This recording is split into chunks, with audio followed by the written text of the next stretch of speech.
The colossal wolf loomed over Elowen, its storm-gray fur scarred by battles long forgotten, golden eyes blazing with a hunger that twisted between fury and recognition. She knelt in the mist-shrouded forest, wrists raw from ritual bindings, her simple woolen gown torn and muddied, posture defiant yet fragile, chest heaving with terror she refused to voice.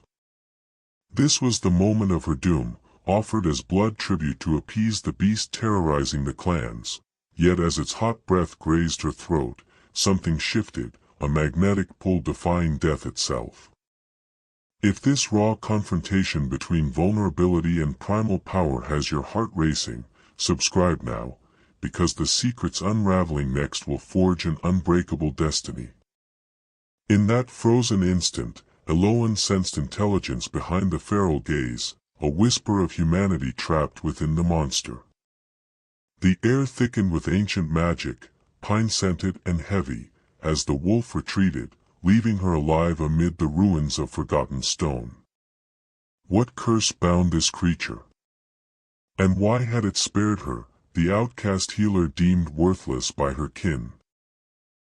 Elowen Sinclair awoke to the dirge of ravens circling the thatched roof of her modest croft, their cries piercing the grey dawn like omens carved from shadow. The air hung heavy with the scent of damp earth and smouldering peat, a familiar veil over the rugged Scottish highlands where her clan, the Drummonds, clung to ancient ways. She rose from her straw pallet, her lithe frame clad in a faded linen shift, chestnut hair tumbling in unkempt waves down her back, posture straight yet weighted by the invisible chains of her station as the clan's overlooked herbalist, daughter of a weak-willed crofter and a spiteful stepmother. No one knocked. The door creaked open on rusted hinges, admitting her father, Hamish, his eyes averted, shoulders slumped under the burden of cowardice. Behind him lurked her stepmother, Fenella, her sharp features twisted in feigned solemnity, satisfaction gleaming in her cold gaze. "The chieftain summons ye, lass," Hamish muttered, his voice a threadbare whisper, refusing to meet Elowen's steady hazel eyes. She felt her heart stutter, a premonition coiling like mist in her chest, but she schooled her expression to calm, drawing on the quiet strength her late mother had instilled in her through whispered tales of resilient healers. "For what purpose?" she asked, her tone even, though her fingers clenched the edge of her shift, betraying the tremor within. Fenella stepped forward, crowding the small space with her venomous presence. "Dinna question the laird's will. Ye needed for the clan's salvation, an honor ye scarcely deserve." The words, clan salvation, echoed with dread. Elowen had overheard fragments in the village square, tales of a monstrous wolf ravaging the borders, a curse-born beast that demanded tribute to quell its rage. For hunters slain in as many moons, their remains scattered like warnings from the old gods. And now, the summons fell on her, the omega-like outcast, skilled in poultices and tinctures but deemed expendable. "Nay," Elowen breathed, the denial slipping free before logic could rein it in. Hamish flinched, his face paling, while Fenella's lips curled in dark triumph. "Ye'll obey, or bring ruin on us all. The chieftain has chosen ye as the offering, to bind and leave in the forbidden glen, where the beast may claim its due." Sacrifice.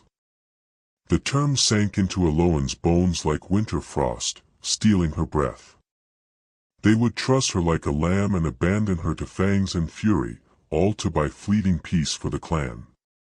Her gaze locked on Hamish, pleading for a spark of paternal fire. "Father, please, am I nae your blood?" He turned away, mumbling, "The clan comes first, lass. 'Tis your duty." Fenella's correction sliced sharp, "Ye nae his true heir, just a remnant of a feeble wife who left him naught but burdens. This is your worth, serving the greater good." The cruelty stung deeper than usual, laced with the finality of death. Elowen's younger half-sister, Isabel, lingered in the doorway, her wide eyes brimming with unshed tears, but silenced by Fenella's glare. Would Isabel mourn, or sigh in relief that fate had spared her. The ceremony loomed within the hour, the entire clan assembling to witness her valor. They departed, leaving Elowen to prepare for oblivion.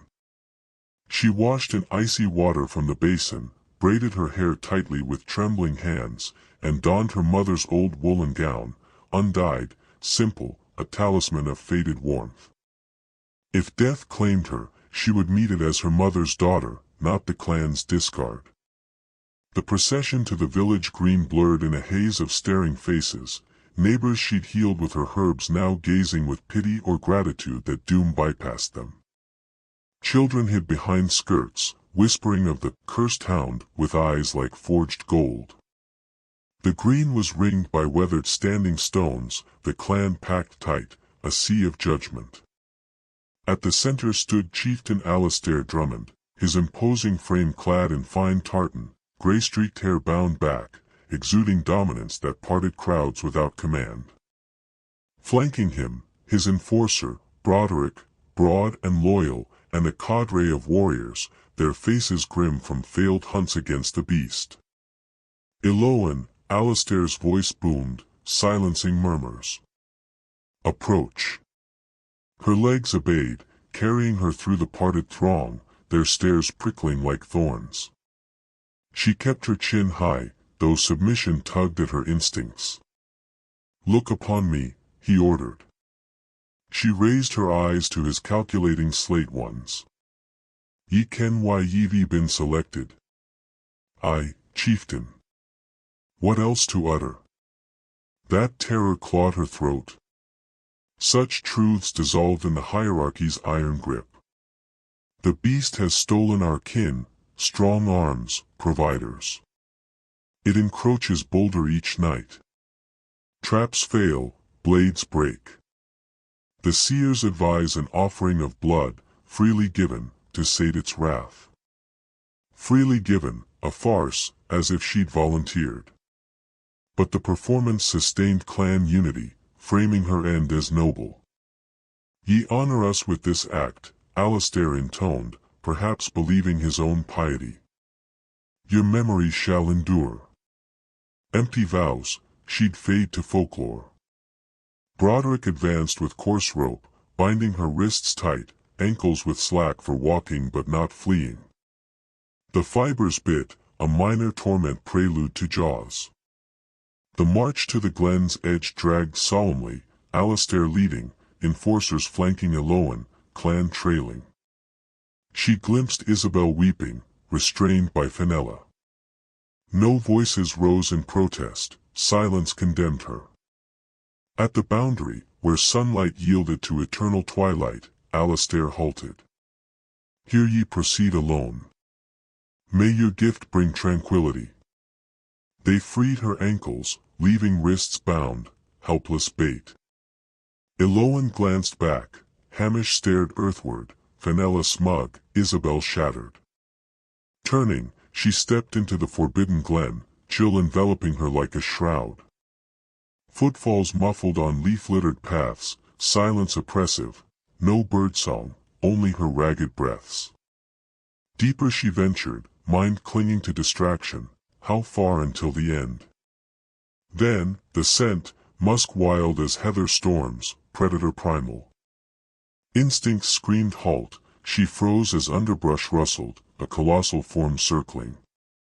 Glimpses, fur-like thunderclouds, size dwarfing any hound. It emerged, magnificent terror, coat silver to obsidian, scars weaving tales of endurance, eyes golden flames piercing her soul, not beastly void, but sentient depth.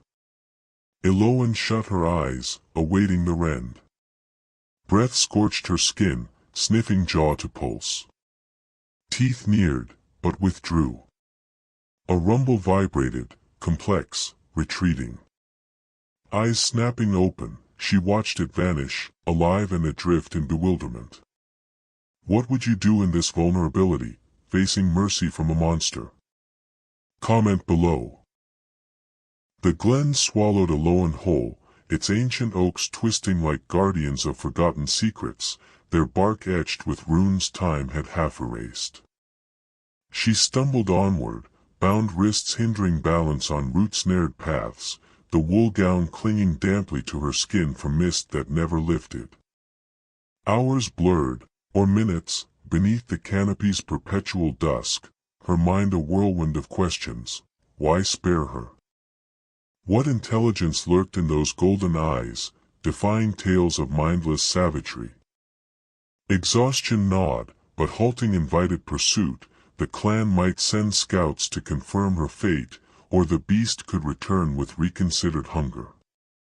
Shelter beckoned in a clearing where ruins sprawled, crumbled walls of a once mighty keep, ivy-choked and root-riven, whispering of lost grandeur. Elowen clambered over debris, drawn by curiosity sharper than fear. The stones hummed warm under her touch, unnatural in the chill, carved with interlocking knots and symbols from her herbal lore, lunar phases, wards against evil, glyphs of binding and release. One wall depicted a narrative in relief, a wolf-man enchained, a woman extending aid, moons overseeing. Beneath, archaic script teased at comprehension, evoking her grandmother's forbidden tomes, tales of shapeshifters cursed by betrayal. Deeper in, a chamber offered refuge, roofless but walled. An altar bore clearer inscription, forged in deceit, chained by malice. The remedy lies in the affliction. What was seized returns when the stars align with her counterpart. Symbols flanked it, hound, maiden, the rare mate sigil, bond eternal, not mere union but soul-forged. Elowen's pulse quickened. This spoke of deliberate enchantment, a curse woven and hidden with hope of reversal. The wolf's presence manifested without warning, a shadow materializing at the threshold.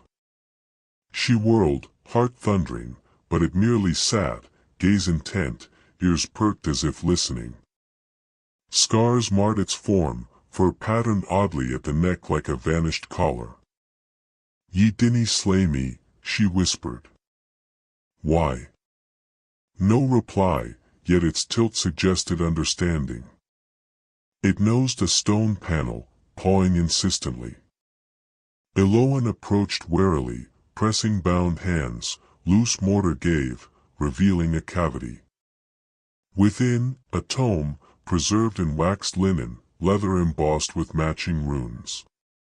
Unwrapping it, pages unfolded a chronicle in elegant hand, dated 2 decades prior, signed Sorka.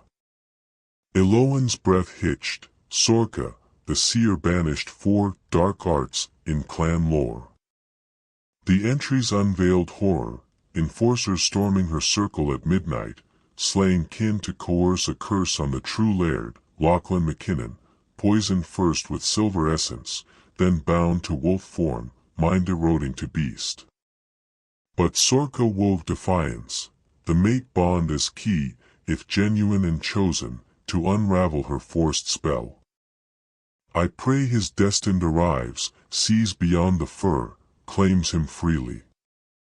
Elowen lifted her gaze, the wolf watched, ears forward. Lachlan. The name tested the air. It stiffened, confirming. This was no rogue beast but the clan's rightful chieftain, usurped by Alistair, his once trusted second, who'd spun yarns of abandonment to seize power.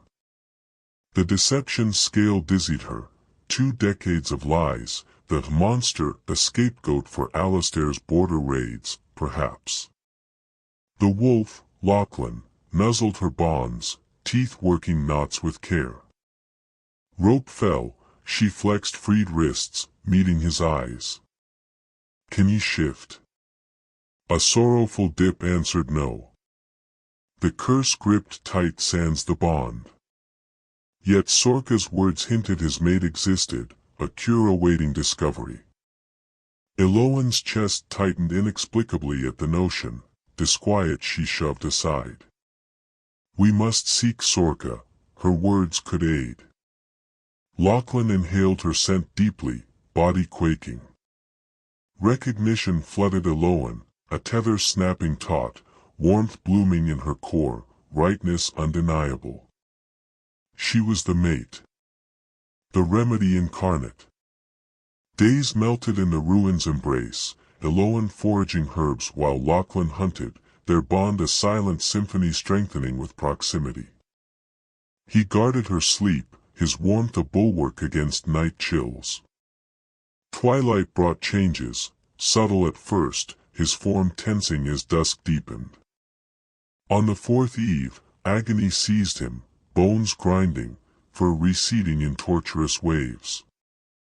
Elowen knelt, helpless, as the shift birthed a man, tall, lean-muscled, dark hair wild, scars mapping survival.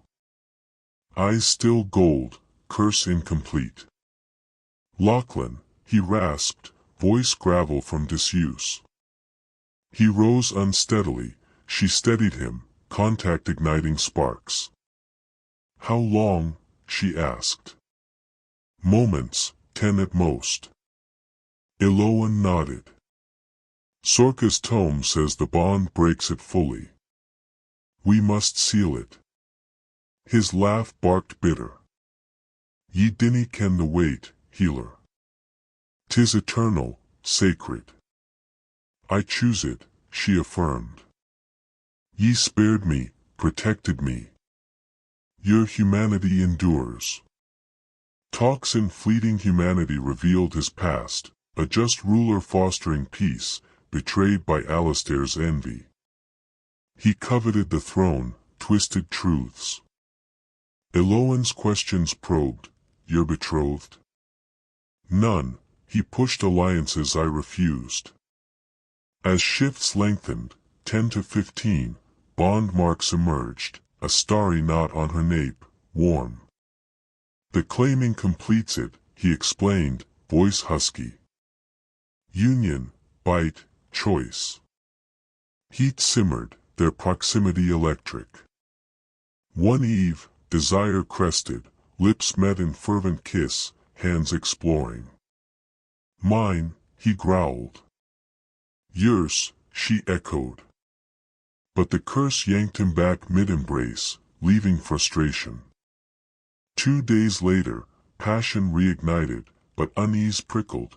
Alistair's scouts neared, Lachlan's senses alerting. Growls built, intruders approached. Lachlan's hackles lifted before sound reached him, a primal warning rippling through muscle and bone. A low thunder rolled from his chest as he planted himself squarely between Elowen and the dark mouth of the chamber behind them. The standing stones hummed faintly, words old and temperamental, but he trusted his instincts more than carved runes. Elowen pressed back against the cool stone wall, breath shallow, pulse racing in uneven rhythm with his growl. The air felt charged, like the moment before lightning split the sky. How many? She whispered. Lachlan's ears twitched, head tilting slightly as he sampled the wind. Careless footfalls. Confidence. No attempt at concealment. 3, he rumbled. They want to be seen. Hunters, then. Men who believed the land itself bowed to them. They emerged from the trees with the arrogance of ownership. The lead man stepped into the clearing first, broad-shouldered, leather-armored, his scarred face instantly recognizable. Broderick. Alistair's enforcer. The chieftain's mailed fist. His gaze swept the stones, then halted abruptly on Elowen. Surprise flickered, quick, involuntary, before his features hardened into something like relief. The healer's alive, Broderick announced, voice booming into the quiet glen. Saints be praised. The chieftain grieves your loss, lass. We've come to fetch ye home. Elowen stepped forward before Lachlan could stop her, her palm resting firmly against his flank. His warning rumble deepened, vibrating beneath her touch. I'm unharmed, as ye can see, she said evenly. Return and tell Alistair his tribute was needless. Broderick's jaw tightened. His eyes flicked, at last, to the great wolf shielding her. "Ye'll accompany us," he said. "Your kin awaits reunion." The lie was thin as mist. Elowen's kin had toasted her absence. Alistair had ensured it. "I remain," she replied. One of the younger spearmen shifted, stepping forward on instinct rather than sense. Lachlan's snarl exploded, raw, feral, echoing off stone. Fangs flashed inches from the youth's face, forcing him back with a startled cry. Even Broderick recalculated. "The hound guards her," he muttered. "Peculiar. Not the ravager we ken." Elowen seized the moment. Perhaps nay a ravager at all. Broderick's hand hovered near his sword. "The chieftain desires a report on this anomaly." The threat hung unspoken. Alistair would come himself if needed, would probe, dissect, erase. "Tell him the truth," Elowen said, voice sharpening. "I ken his deeds. The poison. The coerced curse. Sorka's journal names them all. He usurped Lachlan MacKinnon, the true laird." The spearman froze. One gasped.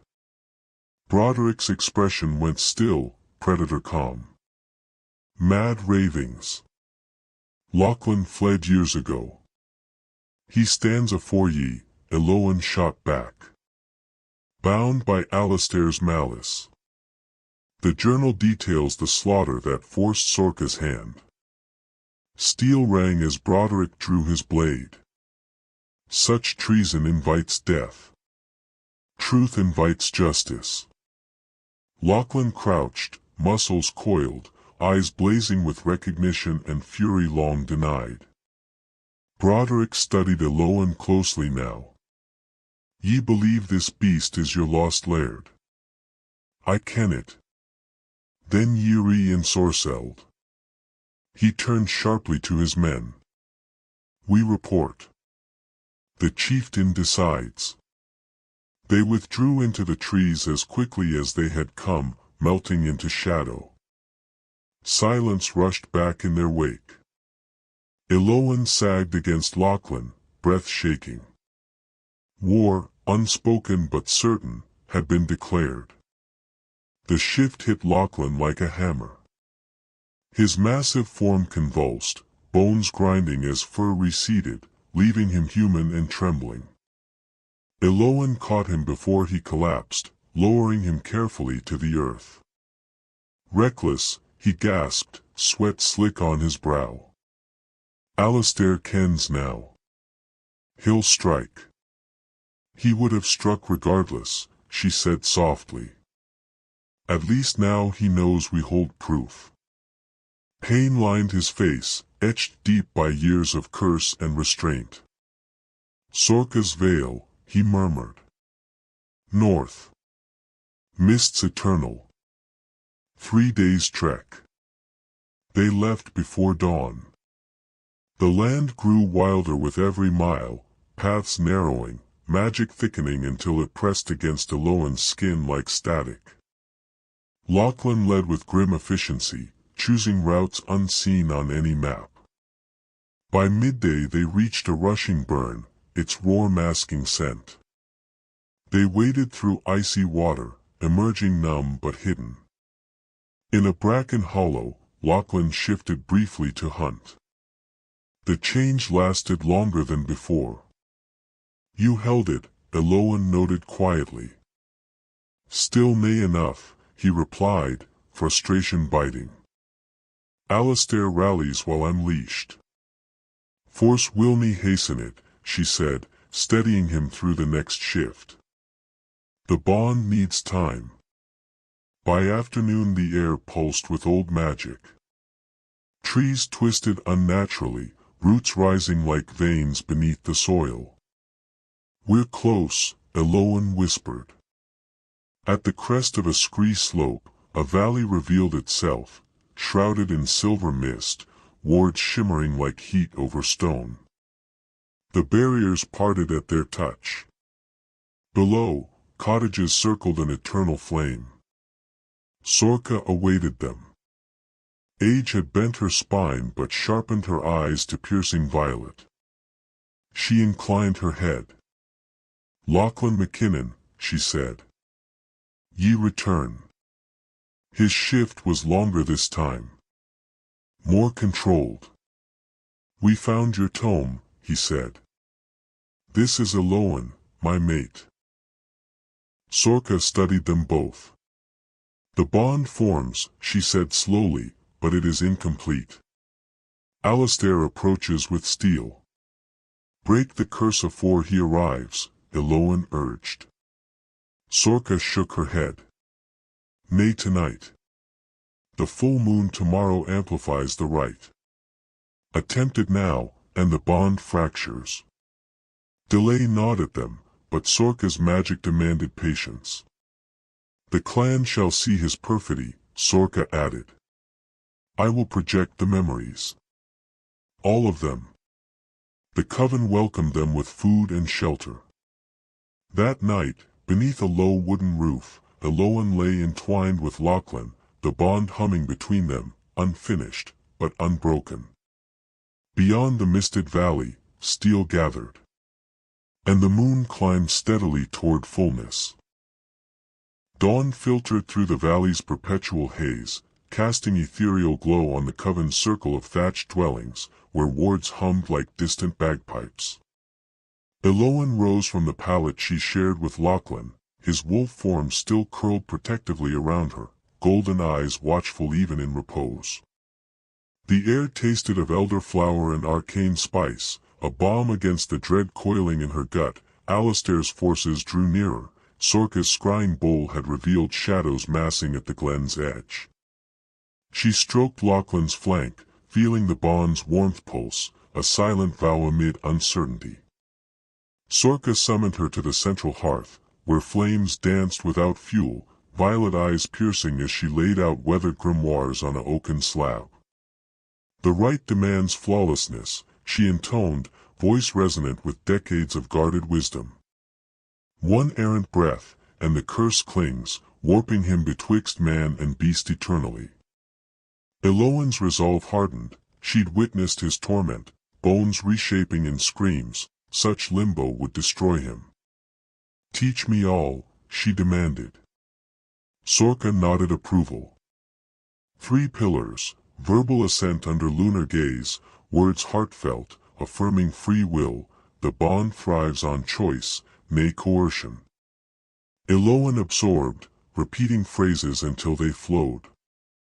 Next, corporeal seal, union of bodies, his mark upon ye, teeth claiming where bond ignites. Pain fleeting, then ecstasy binding souls. Heat flushed Elowen's cheeks, but she met Sorka's gaze steadily.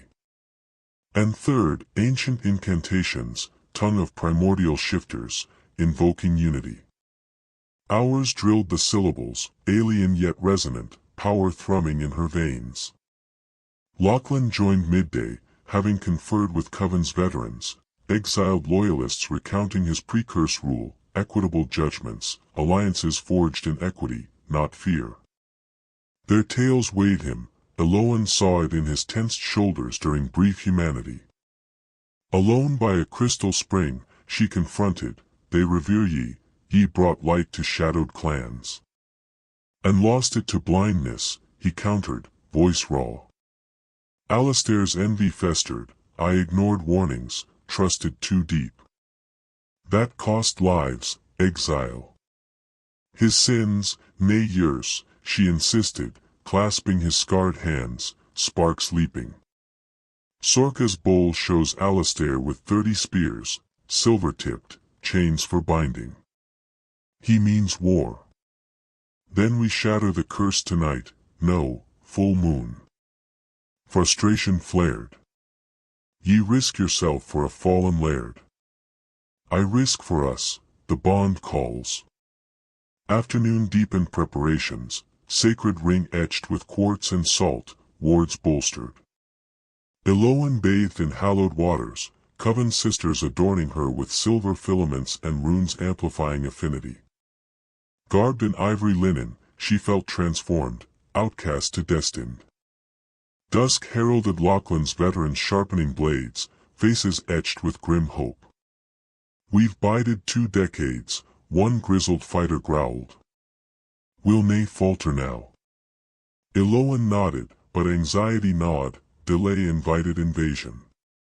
As moon swelled, nearly full, coven encircled the ring. Lachlan, robed in azure signifying sovereignty, stood regal, hair tamed, scars badges of endurance. His gaze locked on Elowen, bond flaring scorching desire, love profound. Lachlan MacKinnon, true laird, Sorcha proclaimed. "D'ye claim ye metaphor witnesses?" "Aye." Voice unyielding. Elowen Sinclair, healer offered in folly, d'ye accept? "Aye." Power stirred as they clasped hands. "Speak your truths." Lachlan, "I choose ye, Elowen, not fate's dictate, but foreseeing man in monster, granting hope in despair. My Luna, equal eternal." Tears welled. Elowen, "I choose ye, Lachlan, for mercy in fury, trust in brokenness. King and man, mine forever." Energy surged, golden aura enveloping, wards flaring. "Claim now," Sorcha urged. Privacy granted within circle, their union sacred fire, bodies entwining, passion cresting. Lachlan's teeth marked her shoulder, pain blooming to bliss. Incantations spilled, light exploding brilliant. Lachlan convulsed, not agony, but release, curse fracturing, humanity reclaiming. When brilliance faded, he stood man, tears streaming, hands flexing free. Joy erupted, but shattered, wards buckled, magic fracturing outward. Alastair's horde poured through, steel drawn, his fury palpable. "Impossible," he roared, eyes on Lachlan. "Ye should be beast." Gaze to Elowen, the herbalist undid it, "How poetic my schemes fall to dregs." "Your lies crumble," Lachlan declared. Sorcha conjured projection, memories vivid, poison chalice, slain seers, coerced curse, Alastair's deceptions. Warriors faltered, horror dawning. "Illusions." Alastair spat. Lachlan bared royal sigil, stars entwined, glowing authentic. Knees bent, loyalties shifting. "If I canny rule, nor shall ye," Alastair snarled, blade raised. Challenged by moonlight, victor takes all. Lachlan accepted, arena formed, sword supplied. Clash brutal, Alastair desperate, Lachlan precise. Final parry disarmed usurper, blade at throat. "Yield." "I yield." Exile decreed, mercy and justice. Would you trust after this twist of fate and fury? Share your thoughts. The valley still rang with the echoes of battle, though the clash itself had already passed into legend. Steel no longer sang, instead, the night carried cheers, raw, disbelieving, victorious. Coven voices rose with defecting warriors' oaths, their words braided together beneath the full moon, which hung low and luminous, as if bearing witness to a truth long denied. Mist curled and shifted through the veil like celebratory veils, catching torchlight and moonglow alike. At the center of it all stood Lachlan. He lowered his sword slowly, deliberately, as the last of Alastair's resistance fell away. His restored form radiated authority that went beyond muscle and height. This was not merely a warrior who had won a fight, this was a laird reclaimed. Power settled on him as naturally as breath. His shoulders were squared, his stance unyielding, golden eyes fierce but no longer feral. Mercy tempered him now, forged through suffering. Elowen broke through the crowd and reached his side.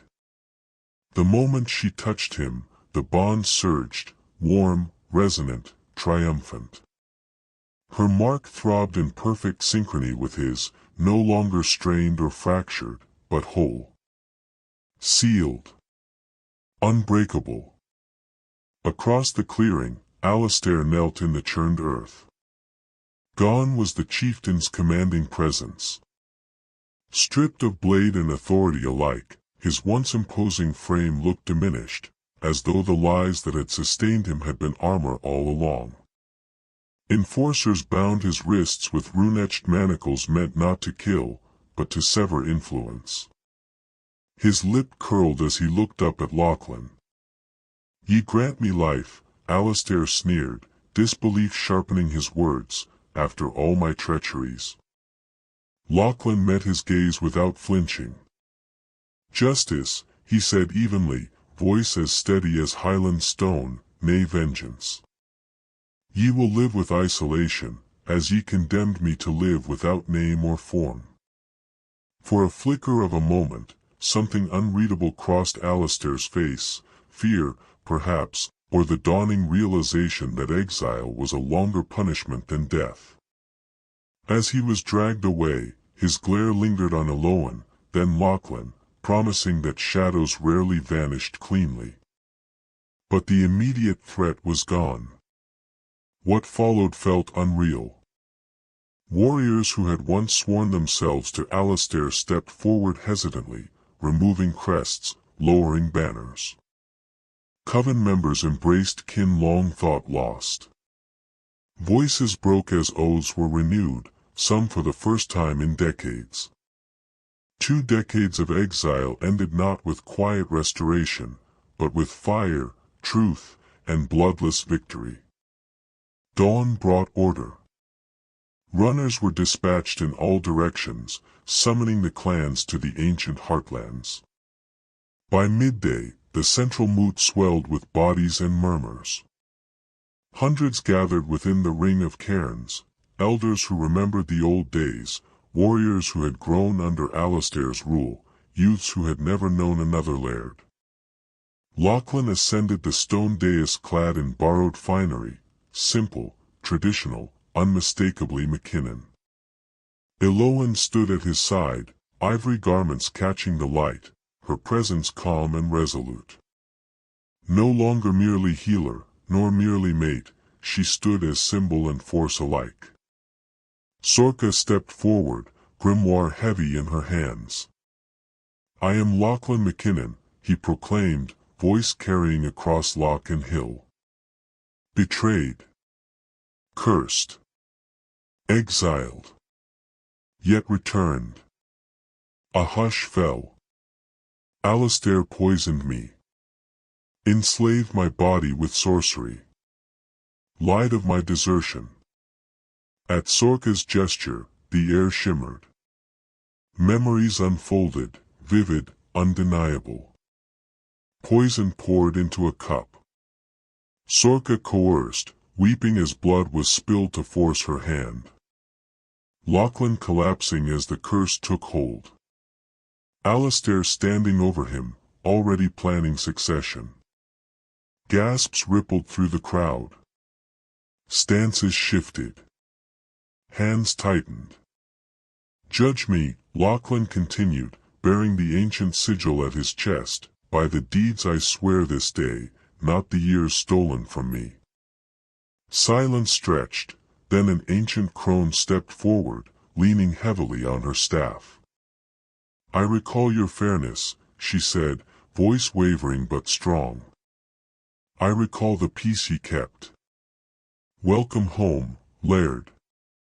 The dam broke. Voices rose, tentative at first, then thunderous. Knees bent. Banners dipped. Not all knelt, some faces remained hard, loyal still to the old regime, but the majority pledged. The foundation of rule was laid not by fear, but by truth. The anointing followed. Oils scented with thyme and heather marked Lachlan's brow as oaths were sworn to safeguard, to unite, to govern with balance. Elowen was crowned Luna, a circlet cool against her skin. The bond amplified her presence, lending her words weight even when she did not speak. In the weeks that followed, restoration replaced war. Lachlan decreed equitable land shares. Those who had led the coup were exiled justly, not slaughtered. Warriors of merit were reinstated. Sorca's coven was granted protected glades, their magic allied openly with governance for the first time in generations. Elowen established healing halls near the keep, blending herbcraft with emerging ritual. Isabel apprenticed eagerly, soaking in knowledge with reverent hunger. One evening, as wind whispered through tartans on the battlements, Elowen took Lachlan's hand. "Sorca confirms it," she said softly. "A bairn. By spring." Joy broke across his face like sunrise. "Our legacy," he breathed, pulling her close. Below them, the land stretched renewed, fields, forests, futures no longer chained to lies. The curse's shadow had lifted, not through steel alone, but through love, truth, and the courage to reclaim what was stolen. And though peace had returned, both knew this was not an ending, but the beginning of a reign forged in fire and bound by light. The curse had shattered. The challenge had been won. By all outward measures, darkness had been driven from the clan's heart. Yet shadows, Elowen learned, did not vanish simply because the light returned. They retreated, slipping into cracks, clinging to old wounds, whispering where voices once roared. She felt it everywhere. In the way conversation stilled when she entered a room. In glances that slid past her circlet rather than meeting it. In the careful politeness that replaced warmth. Even in Isabel's voice one evening, hesitant and small, when she asked, "If my da's gone, does that mean we're cursed too?" The question lodged like a splinter. Elowen answered gently, but the ache lingered long after the girl went to bed. Lachlan ruled with a steadiness that impressed even skeptics. He listened more than he commanded. He reinstated customs abandoned under Alistair, honored elders long ignored, and punished wrongdoing without cruelty. Yet resistance simmered beneath the surface, a slow boil fed by fear and memory. Former loyalists of Alistair found each other in taverns and torch-lit corners. Their whispers grew bold. "She wears sorcery like a crown," they muttered. "The beast is leashed, nay cured. When the bond fractures, we'll all pay." The word beast crept back into common speech, sharper now for having been disproven once. Then came the sabotage. It began subtly, villagers complaining of nausea, fever, trembling limbs. Elowen recognized the signs immediately and rushed to the healing halls. Her heart dropped as she examined the stores. Several herb bundles had been tainted, infused with a binding irritant that turned remedy into poison. The accusation came before the truth could. The coven did this. Foreign magic. They experiment on us. Fear ignited faster than reason. Mothers pulled children away from Elowen's touch. A healer was shoved. Stone struck the hall's door that night. Lachlan intervened swiftly, posting guards and launching an investigation, but damage had been done. The halls, her sanctuary, felt suddenly hostile. Worse followed. A veteran counselor defected under cover of night, fleeing with maps, supply routes, and correspondence seals. The betrayal cracked the council clean through. Suspicion poisoned every meeting. Each vote felt brittle, provisional. Elowen retreated more often to the keep's gardens, where old yews and moonflowers offered quiet. There, alone among stone and root, the bond ached, not from distance, but from strain. She felt Lachlan's doubt before he voiced it, a heavy pressure behind her ribs. He found her there one night, candle in hand, shadows carving the scars across his bare shoulders. "Am I enough?" he asked softly, the words stripped of laird and legend. "To hold this. To hold us." Elowen reached for him, fingers warm against chilled skin. "You are," she said without hesitation. But even stone cracks under too much weight. Before reassurance could settle, crisis struck again. They tracked the saboteurs to a ravine north of the loch. It was meant to be a quiet apprehension. Instead, it was a trap. The arrow flew from concealment, silver-tipped, humming with disruption. It struck Lachlan high in the shoulder. He staggered, roar tearing from his chest as the curse's remnants flared in protest. His form wavered, human to wolf and back, just long enough for witnesses to scream. "See," someone cried. "It's happening." They escaped with their lives, Elowen half carrying Lachlan as blood soaked her sleeves. She sealed the wound with shaking hands, tears blurring her vision as she fought panic and magic alike.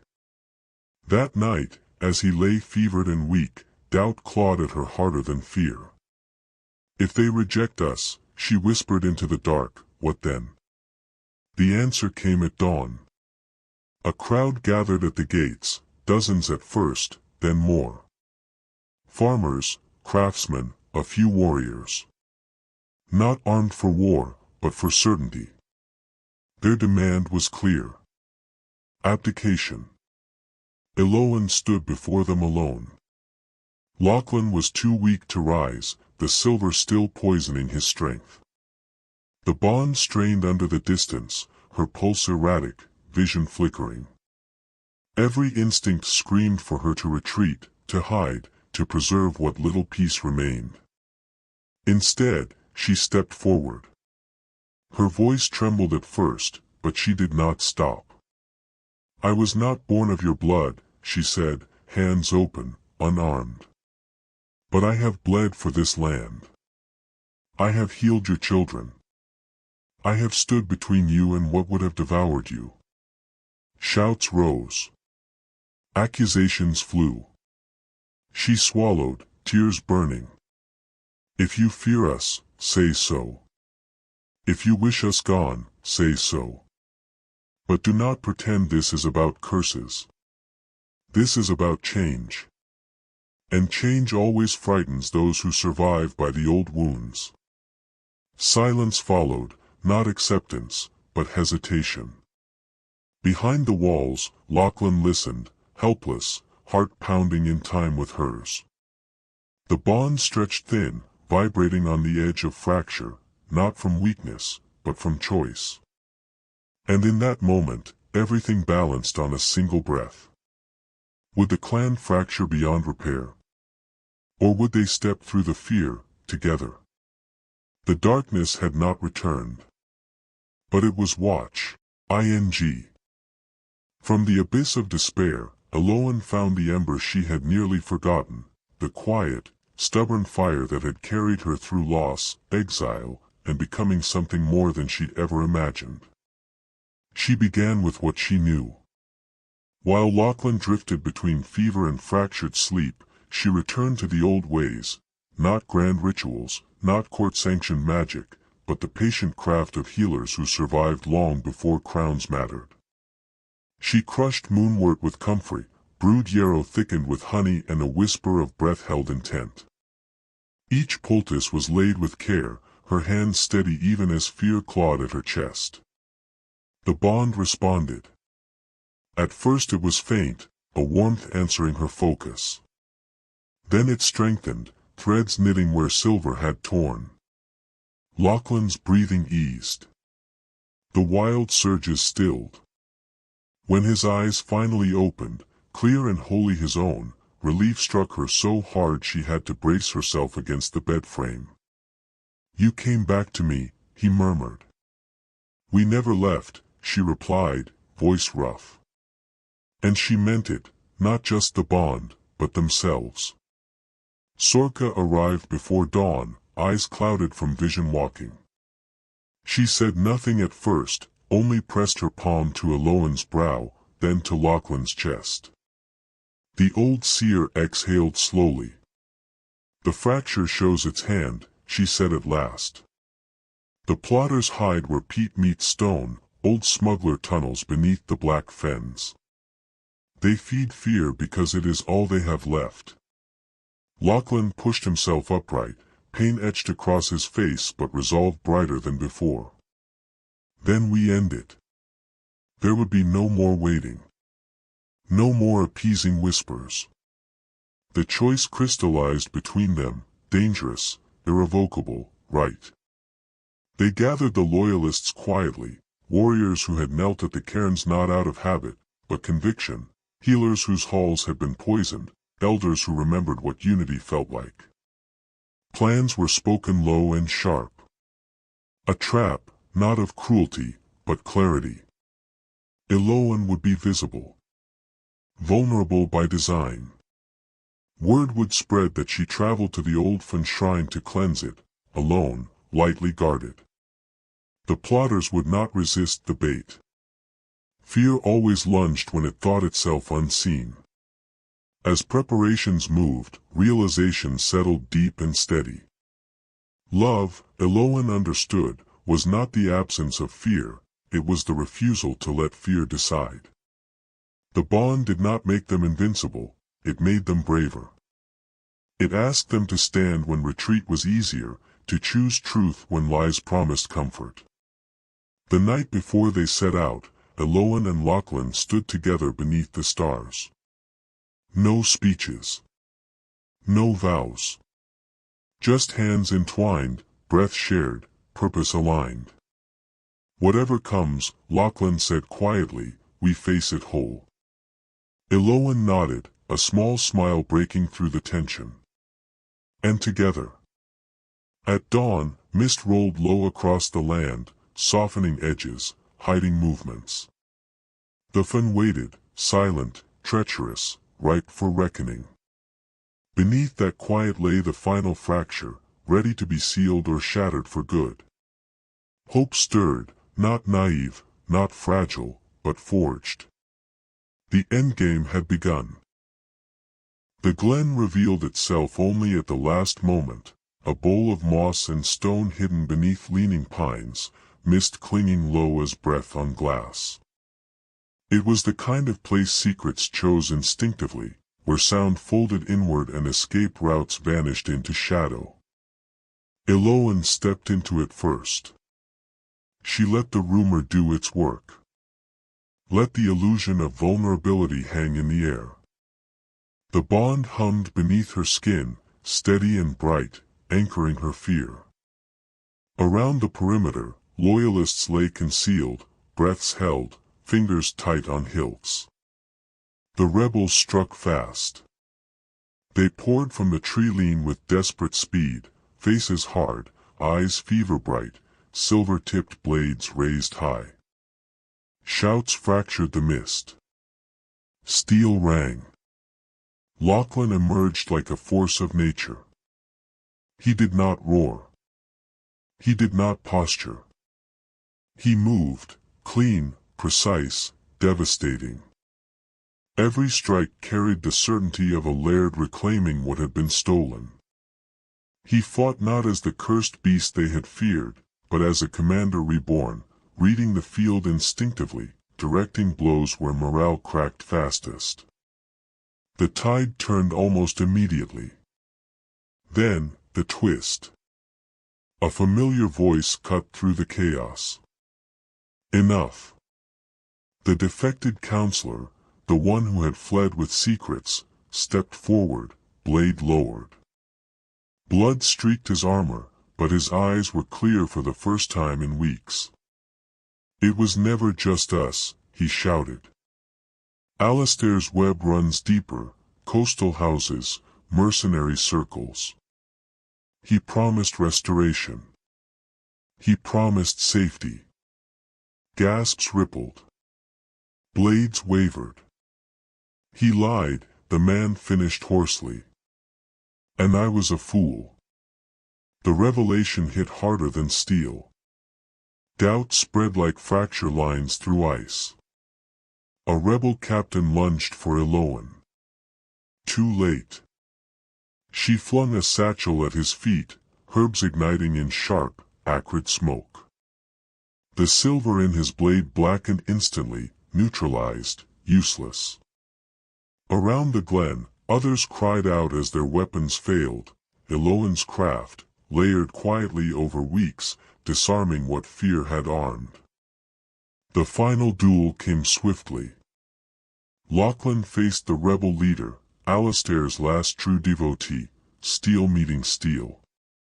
The bond surged, pouring strength and clarity through him, his movements impossibly fluid. No hesitation. No fracture. One decisive strike disarmed. Another ended resistance. Silence fell. Then surrender. Blades dropped. Knees bent. The mist thinned as if the land itself exhaled. Relief crashed through Elowen so suddenly she had to brace herself. Lachlan crossed the clearing and pulled her into him, foreheads touching, breath shaking but alive. Whole.